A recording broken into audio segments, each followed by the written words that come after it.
Chris and Maha? It should be starting in like 2 seconds. Cool.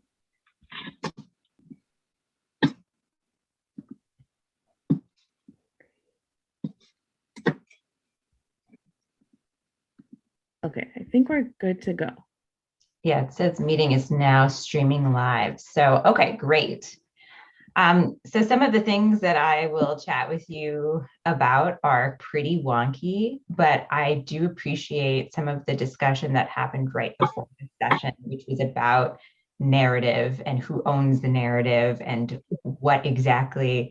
how exactly it's being manipulated by a massively powerful company.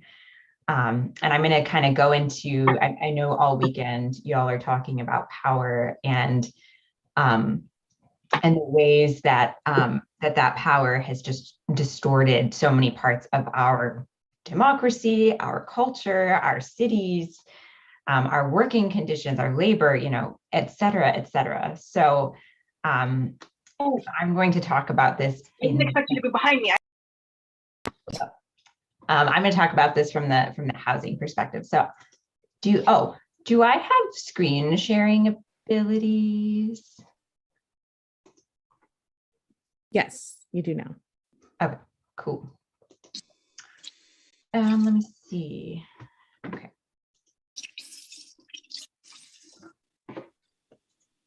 All right. Now we'll play. Okay. So I'm not sure entirely how aware folks are of some of the research that has come out about Amazon and its effect on housing. So people call it the Amazon effect in its, Amazon's ability to change markets, change cities, change real estate, change housing conditions. I'm calling it the Amazon distortion because it's not just an effect. Like going back to narrative discussion, like this is not normal. This is a distortion. So I want to steer us away from calling it the Amazon effect and call it the Amazon distortion. So yeah, how the behemoth has wreaked havoc on housing markets.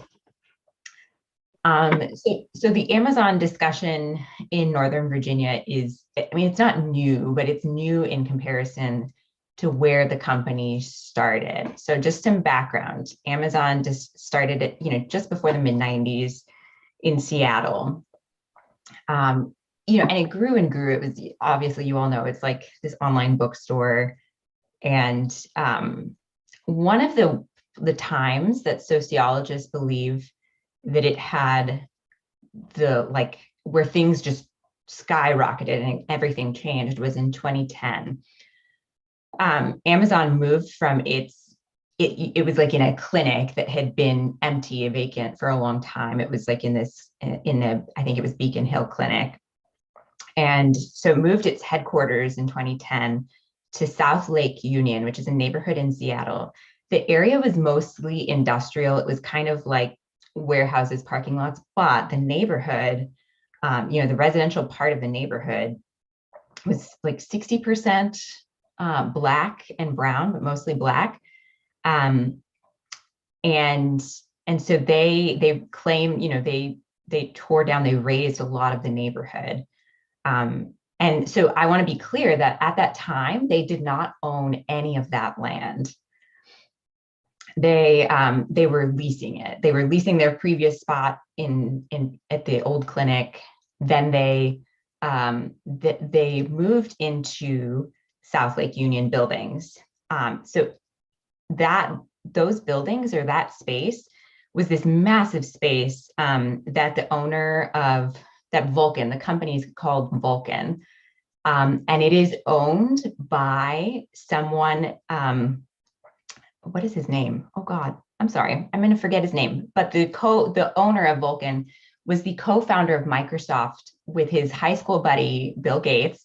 He founded this company, and in essence, they took that South Lake Union property and said, who are we going to build this for? We're going to build this massive complex, and it's going to be for Amazon. There was no question about it. It was like clearly for Amazon. And then Amazon was, wealthy enough, Jeff Bezos was wealthy enough to buy that location, which was always like the intent. So to be clear, like the Amazon as like a real estate giant, like that's always been the case because of Jeff Bezos' wealth and the partnership with Vulcan, aka the co-founder of Microsoft. I'm going to skip some of this timeline here because I want to spend some time digging into the distortion that happened. So this was this was several years before Amazon moved to South Lake Union. But you could see that all of these occupants are like related to tech. So the purple is just like other. There wasn't really an Amazon to move in yet. There wasn't Google there, Facebook. Like this was just tech companies. Because I want you to remember, like Seattle has always been kind of a tech town, an entrepreneurial town, just not as much as it is now. So that was tech. So then in 2018, I want you to look at all of this development. So this is 12 years later. So Amazon, this is the South Lake Union again. So this Amazon is all of the red. And then Facebook is blue. There's still other tech companies. And then there's Google. But they completely changed the nature of this neighborhood. And they raised so much of the Black-owned businesses, that people couldn't afford to stay there anymore. And so how much space did Amazon take up? So it takes 43 companies to match Amazon's 8.1 million square feet of office space in Seattle. We're not going to do the interactive piece of this, but Amazon is massive. And the reason I'm spending a lot of time talking about like land and space is because I want to think more about, I want us to think about the space that this company takes up and distorts our cities. And how does it do that, right? You talked about, I think earlier you talked about like, they take over space, they take over government. So their employees, like the higher ups, they become members of the chambers of commerce. They become, friends of, the mayor and the city council members, and they pull strings and strike deals that gives them an upper hand in making these decisions. So, it's really like Amazon or Seattle became a company town. So going back to the timeline, so after 2012, I wonder if I can, let's see. So 2012 happens, they buy South Lake Union, they develop the crap out of it. Within 5 years, rents skyrocketed over 60% and evictions spiked. Most of those evictions were Black and brown people in Seattle. The price of a home in Seattle went up about 60%. And there've been like tons of sociology studies and economic and policy studies that have shown us that it's not just, the market is changing or whatever. This is like absolutely connected. No, there's no doubt about it. Even conservative policy analysts or whatever, they are positive that Amazon's outsized presence and control over democracy and over cities has fueled homelessness and a host of other problems like traffic congestion, housing prices, and that kind of thing. So how is this like? How is Seattle relevant? Seattle is not Northern Virginia. Seattle's not like Nashville. Seattle's whatever. It's different, but it's not like. I think what happened in Seattle, like Northern Virginia, and lots of other cities that are feeling that presence of Amazon, they're not where Seattle is right now. There's still time. There's still time to like prevent this and to think about, how can we intervene? So when Amazon launched its HQ2 search, creating this race to the bottom with tax subsidies and all of this ridiculous dog and pony show sorts of things, there was some possibility of Amazon coming to another city. Let's like go back to early 2018, late 2017, Detroit, Dallas, like Austin, and like all these cities were vying for HQ2. And there was promise, like, we're going to bring good paying jobs, we're going to invest in the community, things are going to be different, things are going to be for the better. And I think that's like it makes sense for people to have made that argument, especially in places like that have experienced a lack of investment and neglect, white flight, like those cities. It makes sense that they were seriously courting Amazon. So a few points on this that I want us to be prepared with, because people are going to say this all day long. They're going to say, like, we want economic development, we want all of this. There's a few points on that. So that kind of thing, let's jolt the economy, let's revitalize the city. That kind of thing only works well if it's happening in a city that has experienced a decline in population. Like talking about like tons of vacant houses and buildings, there's no, attraction. So, that's a lot of the like industrial Midwest, for example. But the city pays a very high price for that kind of revitalization. The city pays a high cultural price. In essence, they're asking somebody to come in and change politics, culture, ownership, like all of that. They're asking those companies to come in and change things. And they risk becoming a company town. So when you think about Seattle was already home to the University of Washington, for example. They were home to Boeing, which is they're a huge like innovator. They actually have a lot to do with, like defense and all sorts of things like technology. They were home to Boeing. They were home to Microsoft, which that was in Redmond, which is a suburb. But so all of these little things happening, like Seattle was already home to lots of like tech companies that were just starting, or they were already like run by a few big companies. So if that's not going to happen in somewhere like, Cleveland or Cincinnati or, wherever, like companies like Amazon are attracted to where there are already, like there's already inequality brewing because those are the areas where like people are moving. Those are the areas where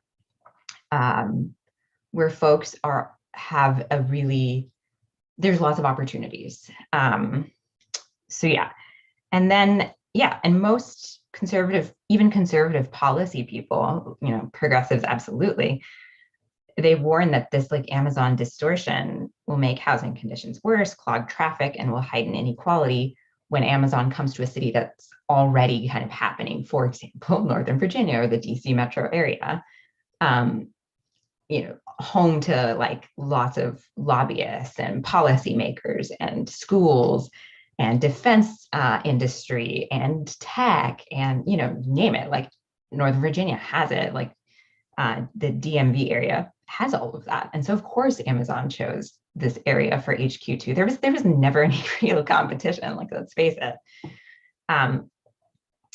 So yeah, I think that it's important to understand what happened in Seattle, for what we have to prepare ourselves for the fight against HQ2 and like the outsized influence. The other thing I wanted to say is that one very clear example that has been covered a lot by the media is Amazon, when Amazon in 2019 or I think it was late 2018, the city of Seattle unanimously passed a tax on Amazon or big companies, really, just big companies in the area, called a head tax. It was like a $275 per employee tax. It would have paid for homeless services. It would have paid for various things to solve some of the housing crisis, and address some of the most like dire needs, because homelessness just absolutely was out of control around this time. I mean, it still is, but the city council, which is mostly progressive, unanimously passed this tax, which Amazon lobbied against, along with Microsoft. And Amazon alone spent $1 million trying to kill this tax after it was unanimously passed. And then they also worked to unseat various city council members following this decision. Amazon won, and the city council repealed the head tax. Subsequently, Amazon decided to use, a significant portion of their money, it was like $200 million or something, to pay for a homeless shelter and to pay nonprofits. Again, like it sounds nice, but it is so problematic that nonprofits then, in addition to the politics, like Amazon paying politicians essentially, in addition to Amazon, becoming an influencer within the city, to, the city's civic infrastructure, Amazon then pays nonprofits who are trying to solve these problems. Amazon pays these nonprofits off too, so that criticism is like curbed. So yeah, I mean, it's really gross. It's really horrible. And that's where we are, right? I'm sure that the groups here in Northern Virginia have already seen, all of this stuff taking place. So let's spend a little. So yeah, this is the South Lake Union area. It's really sad to see some of this. I wish I had taken before pictures, but that's what it looks like now. It did not look like that. None of these buildings here were there. These towers, obviously this Amazon, biosphere, whatever it's called, it was not here. This was really just like barbershops. There was like an air base here. So there was a lot of barbershops like popping up and taking care of like the clientele in this area. Most of them were Black owned. And this is just what happened with the head tax. There was just like debate after debate, and Seattleites skew progressive, minus some of the tech bros, but even then, most of like the tech people, they skew progressive. So in essence, like it was simply money. It wasn't like public outrage. It was simply money that succeeded in flipping this thing in Seattle, the head tax. Okay, so now I'm going to get a little wonky here and tell you what's happening in Arlington / Northern Virginia. And this data is for the metro area. So it's Alexandria, Arlington, and DC. So the average rent in the DC area for a 2-bedroom is $1,765 a month. In order for this to be considered affordable, so you're not cost burdened, you need a household income of $70,600. This is pretty out of line with what the normal median renter income. So this is broken down. This is broken down by like just renters. So average in this area in Arlington, median renter income is just under $60,000. So there's that $10,000 gap. And then just so you know, the Amazon starting wage is $15 an hour. By 2045, the number of households with incomes below 80% of the area median income. So 80% of the area median income is just around $70,000. for a family of 4. So less than, oops, sorry. Yeah. So 44,000, there will be a need for 44,000 units that are affordable to folks at 80% of the area median income. The city knows this, like the area knows this. There are goals. So, you know, just like any city responsible for making things work, Arlington, Virginia has a master plan to increase the percentage of rental units below 60% of the area median income. And so that's like 17.7. And right now there's less than like 10%. And the county would need to produce 731 committed affordable units per year to achieve this goal. They're nowhere near meeting that goal, like at all. And so, you know, clearly Amazon is going to make things worse. So yeah, so DC, Arlington, Alexandria, there's a deficit of apartments affordable to people at or below 50% of the area median income. It's nearly 150,000 apartment units that the area is lacking. And so per 100 households who are considered like extremely low income, for every 100 of those folks, of those households, there are only 32 affordable and available apartments. Yeah, let that sink in. Like there are 100 people looking for apartments and less than about a third of them will be able to find something that's suitable for them.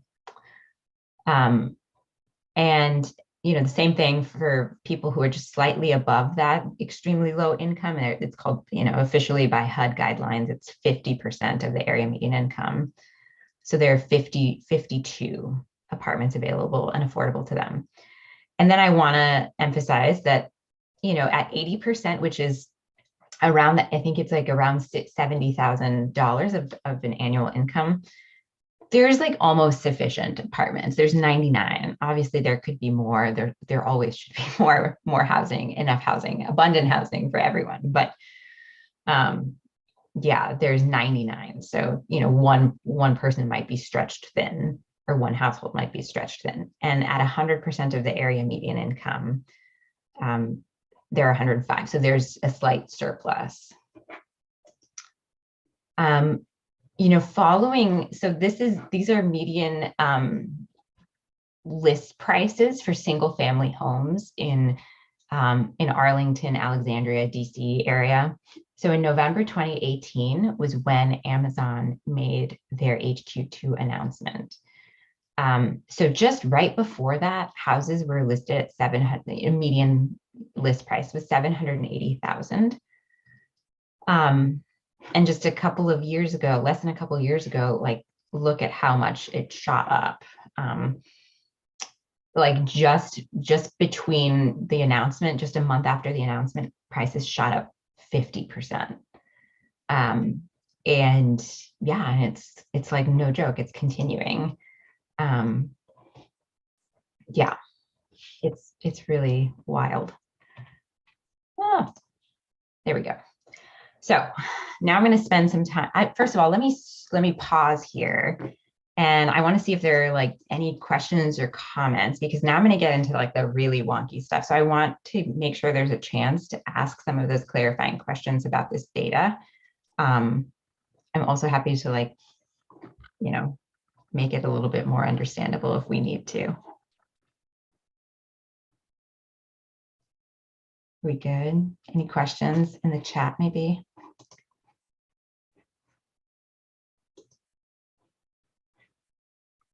Okay, cool. I'm here. Oh, okay. Yeah, Chris says, go ahead, move on. Let's do it. Okay. So I'm going to talk about something a little bit even wonkier than housing conditions. So in 2021, on January 6th, Amazon announced, January 6th, that horrible day, y'all, this was buried, I guess, because of that news day. But anyway, in 2021, on January 6th, Amazon announced a $2 billion equity fund, and $125 million in grants, and they called it the Housing Equity Fund. I want to be very clear about the name of this fund.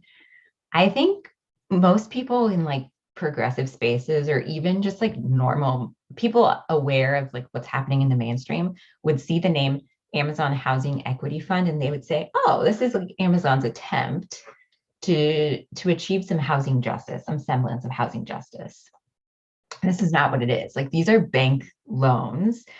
And when you think about loans, think about interest rates. And Amazon, in essence, like profits from this fund.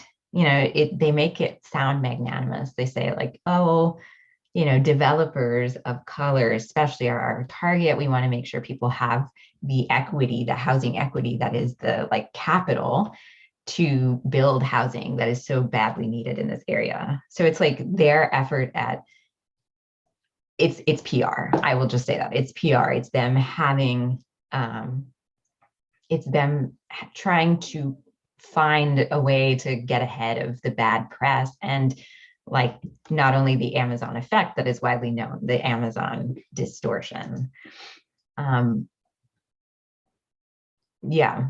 Yeah, thank you for saying that, Kaiser. It's totally right. We can talk a little bit more about that. I'm really excited to dig into your comment. Yes, so their plan with this housing equity fund, Amazon plans to preserve or create 20,000 housing units in the 3 cities where they're adding 5,000 plus employees. So that is Seattle, King County, Nashville, and then like DC, Arlington, Alexandria.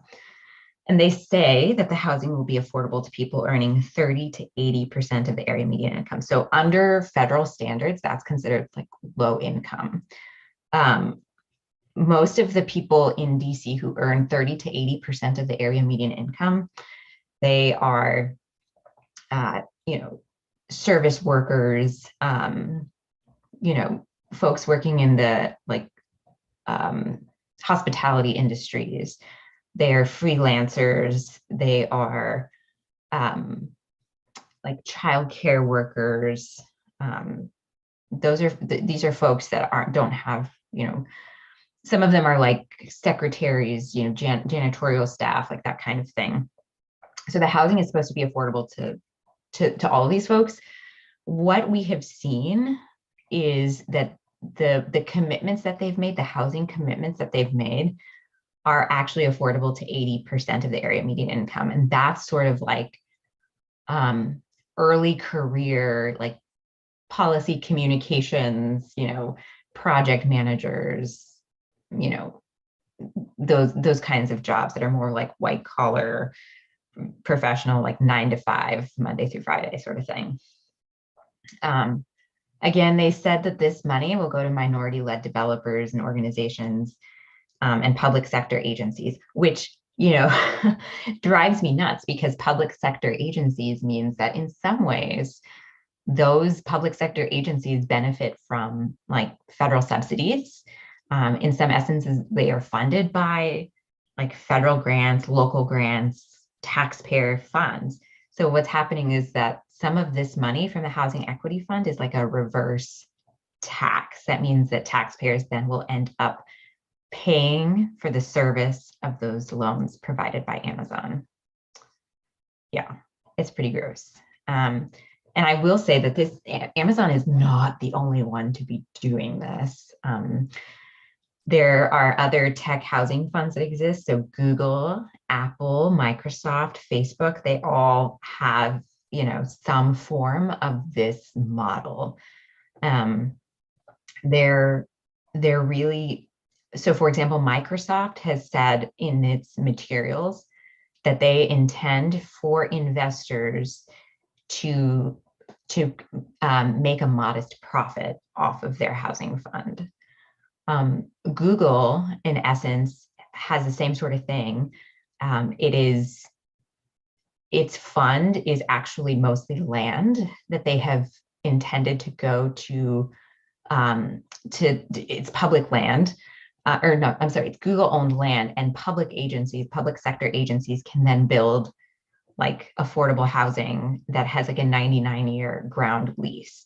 But in essence, Google remains the landlord for this land and housing.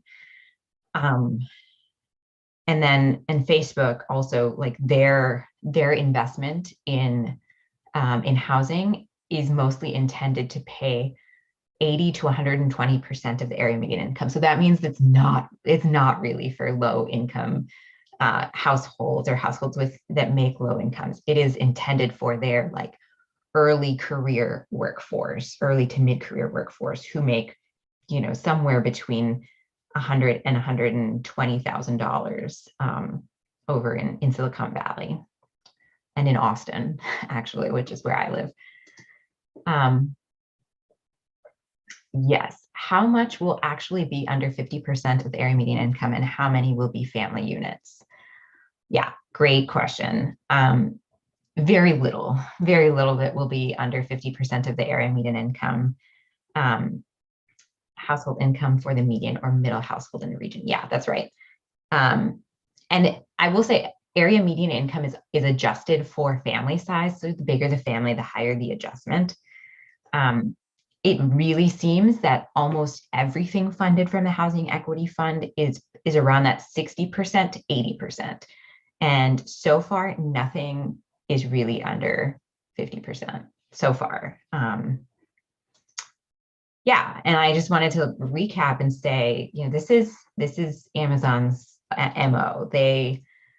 Modus operandi. They go where they can get subsidies and incentives. So keep in mind that they've received from local and state governments $4.2 billion in incentives nationally since 2000. That's like a shit ton. That's so much money. Yeah, it's wild. And so they've avoided paying taxes for years. Like they haven't paid many taxes at all. When they finally did pay taxes, it was an effective tax rate in 2020 of 4% as opposed to 21%. So they have pledged for this, housing equity funds, they've pledged $2 billion. And they've avoided, like just in 2020, they've avoided paying $2.3 billion in taxes. So again, like this is really problematic that they're essentially a reverse tax, like taxpayers are paying for them and getting very little in return. As we saw earlier, Amazon drives up real estate costs in the region, and not only because speculators step in and they start listing their homes and properties, they start like sitting on land and waiting for that prime, Amazon time to when Amazon is going to come in and hire all these workers and there's going to be this housing crunch. Speculators do that, yes, but so does Amazon. Amazon comes in, and as we saw in Seattle in the South Lake Union area, they just bought up swaths of land there. They flex political muscle to make sure that the terms that govern kind of development and housing, that they are favorable to Amazon. So we saw that with the head tax. We're seeing that in Northern Virginia as we think about how these funds or the projects for the housing that's being proposed. Amazon is, leading in the chambers of commerce in various cities. Amazon is taking people to lunch, like wining and dining folks, and ensuring that they have the biggest voice in what happens in the cities, and that all of the policies are favorable. So I will give you an example. Like they say, we're building affordable housing in Seattle and King County. And it's not like Amazon's super generous and humanitarian and magnanimous in their, in their commitments. It is that is the law. And you can probably bet that some of what they're doing is lobbying to change laws. So it's just horrible. And lastly, they offer minimal community benefits. So they created this housing equity fund, which they say that they make little to no profit from, which is not true, because otherwise they would give grants. They wouldn't just do they would give grants and they would write it off as part of their charity. But instead, they're making it a loan. And it's very unclear whether the profit made from these loans is recycled so that it continues to, that little profit. I think in the life of the loans, they stand to gain something like $895 million in a like 20 or 30 year loan from all of this money, $895 million. It is unclear whether that is going to be recycled to create additional affordable housing. Instead, from what I can tell and from what's out there so far, they're keeping that profit and they're saying that's not a lot of profit, but it is absolutely 100% true that if you paid $895 million in Virginia, you would solve most of the housing crisis for the foreseeable, like for the next 10 to 15 years. So that's a thing.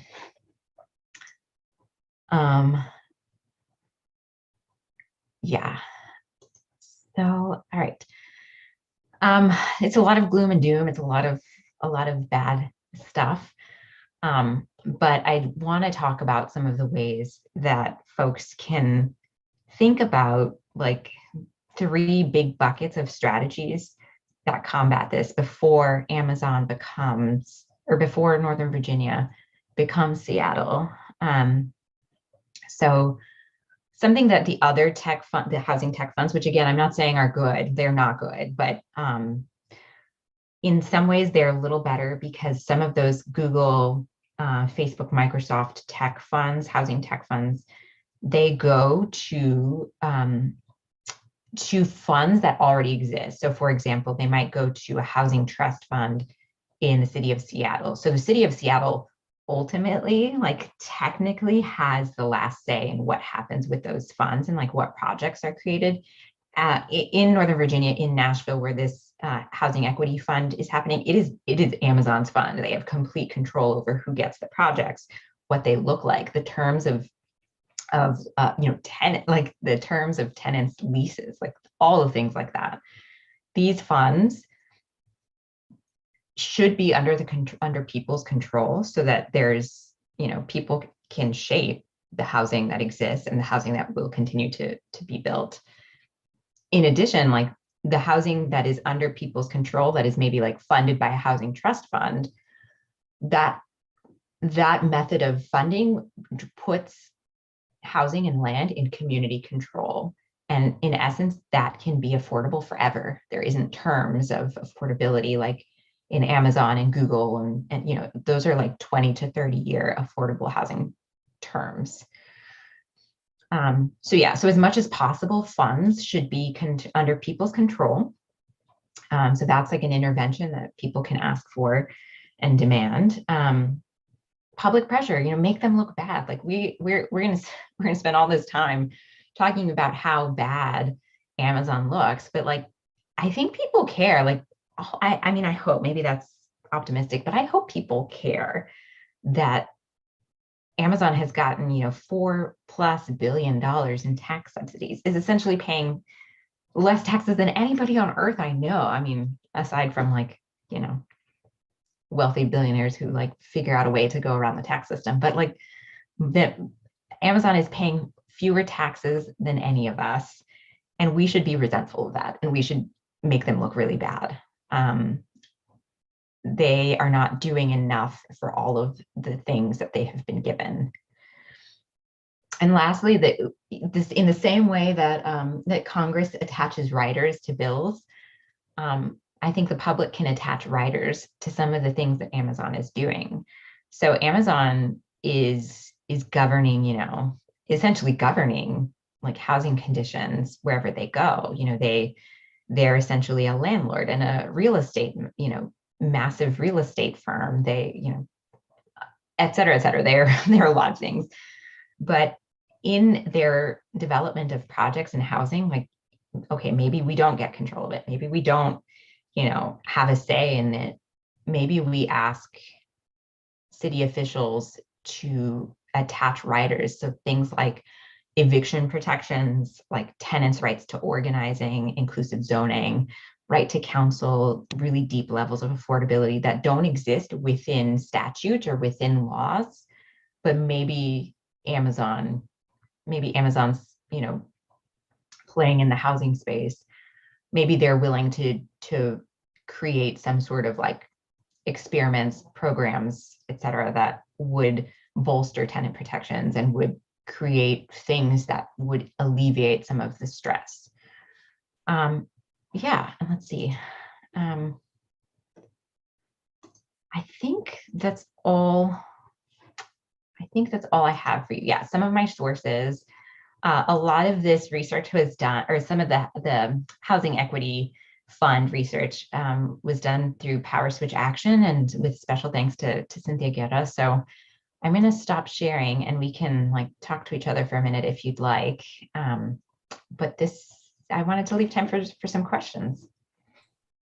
Thank you so much, Christina. That was a really, really excellent presentation. And I really appreciate how you provide, the Seattle case study, of course, and you kind of provide a broader picture.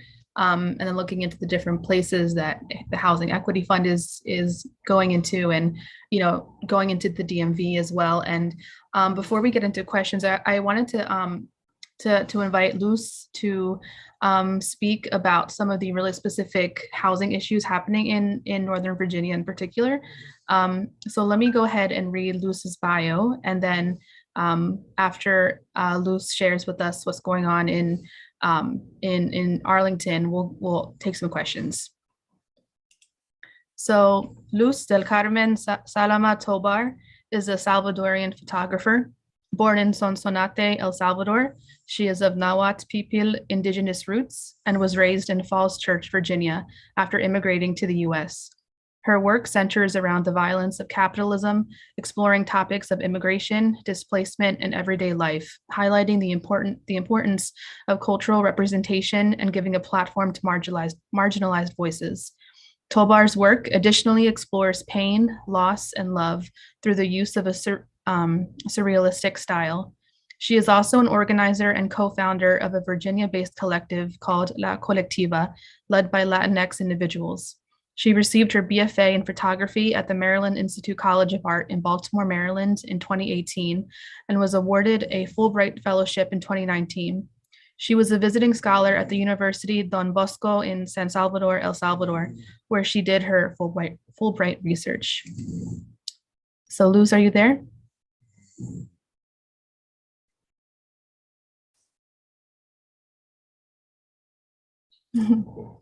There. Oh, you're on mute. You're on mute, Luz. Yes, thank you. I was having trouble with my internet. Thank you, Chris, for the introduction. Luz here. I'll be talking about the current situation in Columbia Garden apartments. Columbia Gardens apartments are in Arlington, Virginia, right off of Columbia Pike, the intersection of Greenbrier Street and I believe 8th Road. Currently, there is about 60 units in the Columbia Garden apartments. It was bought 4 years ago by Ryan Benston, and he basically gave them a 45-day notice of vacancy. So they now have 17 days to vacant, and there is currently at least 33 families that haven't yet found housing. What we're currently doing, we're trying to just keep the pressure going, and every Friday we do a carorazo in front of the apartments where we invite media and try to build press, and a couple of tenants talk each time. We also have a petition that I can share. Just quick 1 second. We currently have a petition as well, which, since the buildings are gonna be they're gonna construct townhouses, it was bought by I believe it's called by right development, which means that they can construct anything they want to. They don't have to have the approve of Arlington County board members. Um, so that's just making it very difficult. And the issue, how Christina was saying that it's already affecting Amazon is already affecting our community, and they're basically sending them to Barcroft, which we know Barcroft was bought by Jair Lynn Real Estate, which Amazon loaned them, I believe, $160 million, and the county also gave them a loan of $150 million under interest. So it's supposed to be the last affordable place in Arlington. But what we discovered is it's not affordable, because one of the requirements, it's 49K, and most of the families cannot afford 49K. And if they don't afford, if they can't afford it, they have to go through a company called the guarantors, which the guarantors charge a fee of 100 to like 1,800, 800. So that doesn't make any sense. Um, so the families are very like emotionally drained, going through all kinds of stress, and but as we keep telling them, unity is power. And so far what we have accomplished is that the county is going to use their emergency funds to help the community there. But also, we know that Arlington County does not protect their information because the majority are undocumented. So we did a FOIA request a couple of, I think about a month ago, and Arlington County does not have any policies. And even though this money is local money, not federal money, we still want to make sure our communities are safe. So we have that policy called CAPA, which is Community of Arlington Protected from Abuse of ICE, which will prohibit voluntary collaboration from Arlington County with ICE. Yes, I just try to, because everything is like connected. So I just try to make a big. I believe that's briefly what we're doing right now, and we're trying to find housing for this 33 families that still don't have housing. Um, but also, like, this is only the beginning, because there's so many families, uh, migrant families, and just color families that are gonna are some have already been pushed out, and some have agreed to pay like a high rent that we know it's not sustainable. So there's definitely a lot of work to be done, but for right now, I think we have made process. It's just keeping the pressure going, and if anybody is interested in supporting us, all the help is welcome. We have seek legal advice, and hopefully the attorney can support us, because these communities have been living in like hazardous conditions for years, with mold, with the rats, with holes. So it's something that we're trying to see if we have leverage to pressure the owner to give more time, or also like pay for for th- those conditions that these communities have lived for years. Yes. Thank you so much, Luz. Thank you for sharing what's going on in the DMV, and we'll definitely look out for the link to the petition so we can amplify that and support that, and hopefully folks on the call, on the Zoom and listening can also do as well. But thank you so much for sharing that. And we only have like a minute or two. So if there are any questions, please drop them in the chat or use the raise hand function. But one question I have, I think Christina, you mentioned like this is this topic, these conversations are very doom and gloom, unfortunately. That's just the nature of Amazon in our communities. And I was wondering if there are any success stories or anything hopeful that you've seen related to housing in the course of your work. And I mean, clearly what's happening with Luce's organizing in Northern Virginia, there is community action, there is community unity and power, and just wanting to uplift more of those stories as well. So if you have anything you can share on that, that'd be wonderful. Totally. One big success story that I think we don't talk about enough is with the announcement of HQ2, folks in New York just had this massive infrastructure and power and were able to run Amazon out of town within a few weeks. Within a few weeks of the announcement, people showed unity, people showed their disdain for this company's influence, and they said no. And Amazon ran away scared. And to be frank, Amazon didn't do their work. They didn't realize how much disdain there actually was. So I would say that HQ2 fight in New York was a huge win. The other thing I would say is that despite something that's interesting that I enjoy is that Amazon's workers, while questionable because of their connection to this, to this company, Amazon's workers skew progressive. And when they go and they work for Amazon, they go to a city and live in that city, they bring their politics. Like sociologists have studied how Amazon's workforce is very progressive and wants to, theoretically wants to do the right thing. They want to do well by doing good, but that's, whatever, that's another story. But Seattle has gotten increasingly more progressive and has passed increasingly more progressive city ordinances and requirements.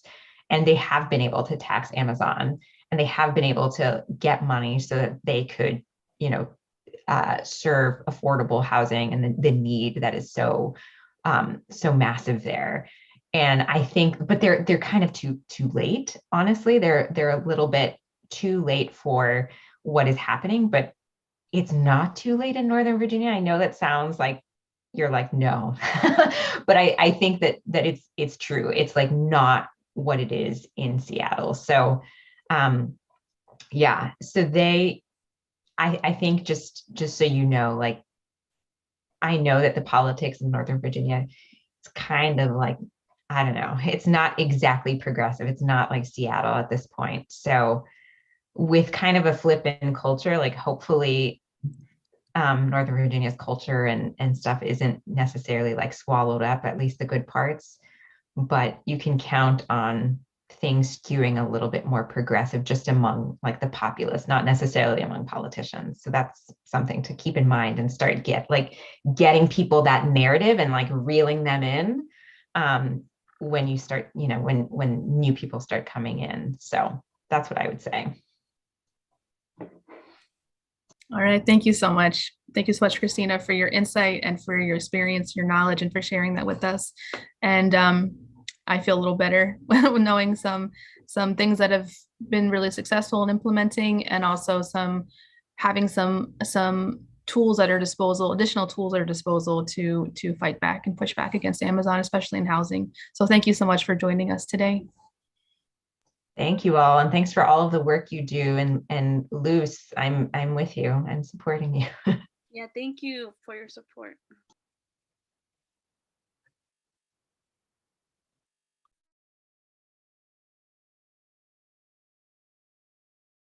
So we're doing a lunch break. Is that right?